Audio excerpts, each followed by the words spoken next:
Principios procesales. Aportación de pruebas.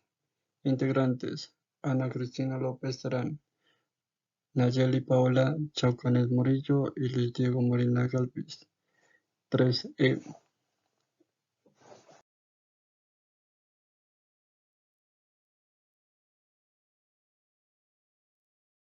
Artículo 167. Carga de la prueba. Incumbe a las partes probar el supuesto de hecho de las normas que consagran el efecto jurídico que ellas persiguen.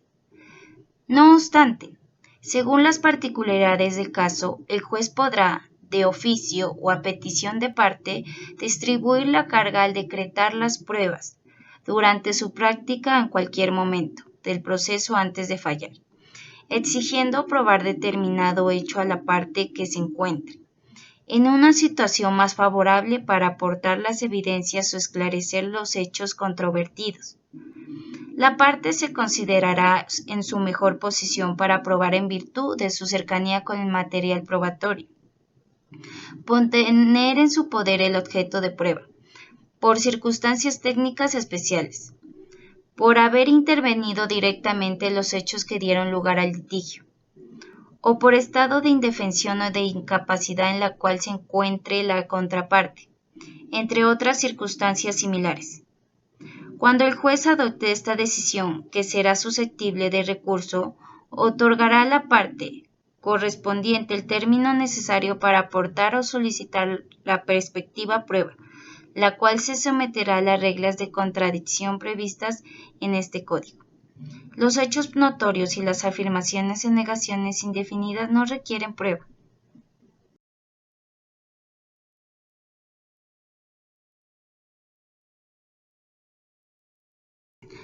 Ahora vamos a hablar de algunos ejemplos de las aportaciones de prueba. En contexto legal.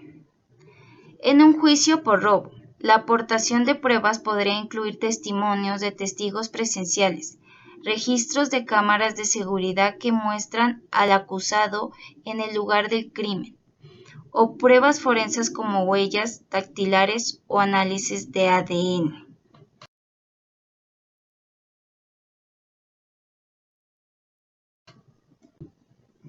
Contexto empresarial.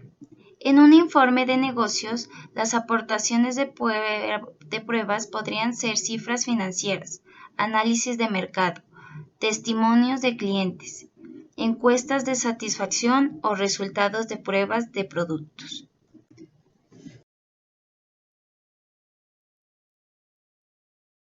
Contexto académico.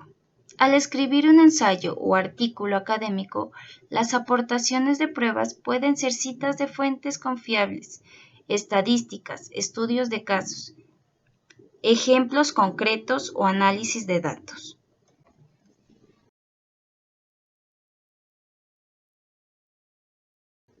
Contexto de debate. Durante un debate, las aportaciones de pruebas podrían ser estadísticas, ejemplos históricos, citas de expertos o datos empíricos que respalden tu posición en el debate. En resumen, cualquier vez que necesites respaldar una afirmación con evidencia concreta, estás haciendo una aportación de pruebas.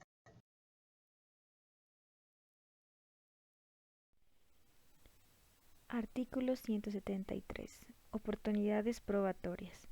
Para que éstas sean apreciadas por el juez, las pruebas deberán solicitarse, practicarse e incorporarse al proceso dentro de los términos y oportunidades señalados para ello en este Código. En la providencia que resuelva sobre las solicitudes de pruebas formuladas por las partes, el juez deberá pronunciarse expresamente sobre la admisión de los documentos y demás pruebas que éstas hayan aportado. El juez se abstendrá de ordenar la práctica de las pruebas que directamente o por medio del derecho de petición hubiera podido conseguir la parte que la solicite, salvo cuando la petición no hubiese sido atendida, lo que deberá acreditarse sumariamente. Ejemplo, en un contrato de arrendamiento, Imagina que eres un arrendador y tienes un contrato de arrendamiento con un inquilino. Si el inquilino no paga el alquiler, puedes iniciar un proceso legal para desalojarlo. En este caso, en el artículo 173 del Código General del Proceso, sería relevante para presentar pruebas sobre el incumplimiento del contrato. Segundo ejemplo, demanda por daños y perjuicios. Supongamos que sufres un accidente automovilístico debido a la negligencia de otro conductor, decides presentar una demanda por daños. Aquí en el artículo 173 se aplica, ya que debes presentar pruebas que respalden tus reclamaciones como informes médicos, fotografías del accidente y testimonios de testigos. Artículo 175. Desistimiento de las pruebas. Las partes podrán desistir las pruebas no practicadas que hubiesen solicitado.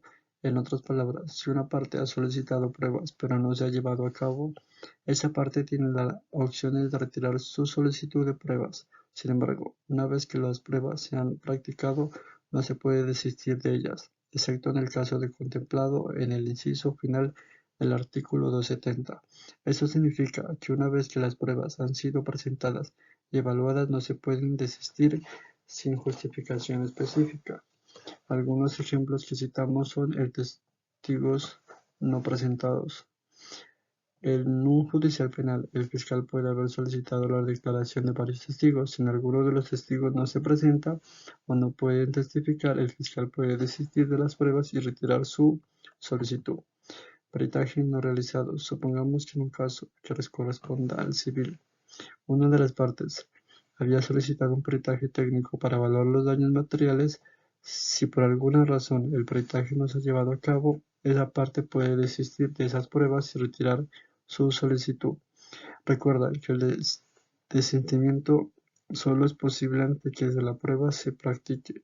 Una vez que se ha presentado y evaluado, no se puede retirar sin una justificación específica. Artículo 176. Apreciación de las pruebas. Las pruebas deberán ser apreciadas en el conjunto de acuerdo con las reglas de la sana crítica, sin perjuicio de las solemnidades prescritas en la ley sustancial para la existencia o validez de ciertos actos. El juez expondrá siempre razonadamente el mérito que le asigne cada prueba. Esto significa que el juez debe evaluar todas las pruebas presentadas en un caso, considerando tanto su relevancia como las informalidades legales, y proporcionar una justificación razonada por el valor que otorgue a cada persona. Algunos ejemplos que encontramos es el divorcio, cuando una pareja de cónyuges quieren la custodia de su hijo, entonces el juez entra a evaluar lo que son las pruebas, testimonios, documentos, evidencias físicas, considerando tanto su relevancia como las informalidades legales. Luego deberá proporcionar una justificación razonada para la decisión final sobre la custodia. La reclamación de indemnización. Imaginemos que alguien presenta una demanda por daños y perjuicios debido a un accidente automovilístico. El juez debe evaluar las pruebas de los informes médicos, testimonios de testigos y pruebas de daños materiales. La apreciación de estas pruebas deben ser razonadas y consideradas tanto la relevancia como las formalidades legales. El juez tiene la responsabilidad de evaluar todas las pruebas de manera imparcial y justa, siguiendo las reglas establecidas en el Código General del Proceso. Artículo 177. Pruebas de las normas jurídicas. En el texto de las normas jurídicas que no se lleven enlace nacional y el de las leyes extranjeras, deducirá una copia de procesos de oficios a la solicitud de las partes. Esto quiere decir, cuando se trata de las normas jurídicas que no apliquen a nivel nacional o a las leyes extranjeras, esta debe presentarse una copia durante el proceso judicial, ya sea por iniciativa propia o a petición de una de las partes. Además, si se trata de una ley extranjera no escrita, se puede probar mediante el testimonio de dos o más abogados del país del origen mediante directamente parciales. Estas reglas también se aplican en las resoluciones circulares y conceptos de las autoridades administrativas, aunque no es necesario presentar si está publicada en la página web de la entidad pública correspondiente. Algunos ejemplos son prueba documental, testimonio del testigo, peritajes, prueba de antecedentes penal, documentos públicos, entre otros. Pasamos con el artículo 178, prueba de usos y costumbres. Los usos y costumbres aplicables conforme a la ley sustancial deberán acreditarse con documentos, copia de decisiones judiciales definitivas que demuestren su existencia y vigencia o con un conjunto de testimonios. También regula la manera en que se lleva a cabo la notificación por edicto, garantizando que la parte demandada tenga conocimiento del proceso en su contra, a pesar de no haber sido posible notificarla de manera presencial. A continuación damos un ejemplo. Imaginemos que una persona demanda a otra, pero esta última se encuentra en un paradero desconocido y no ha sido posible notificarle personalmente. En este caso, en el artículo 178, permite que se realice la notificación por edicto, es decir, se publica un aviso en un periódico o por medio de comunicación local para informarle a la persona demandada sobre la demanda en su contra.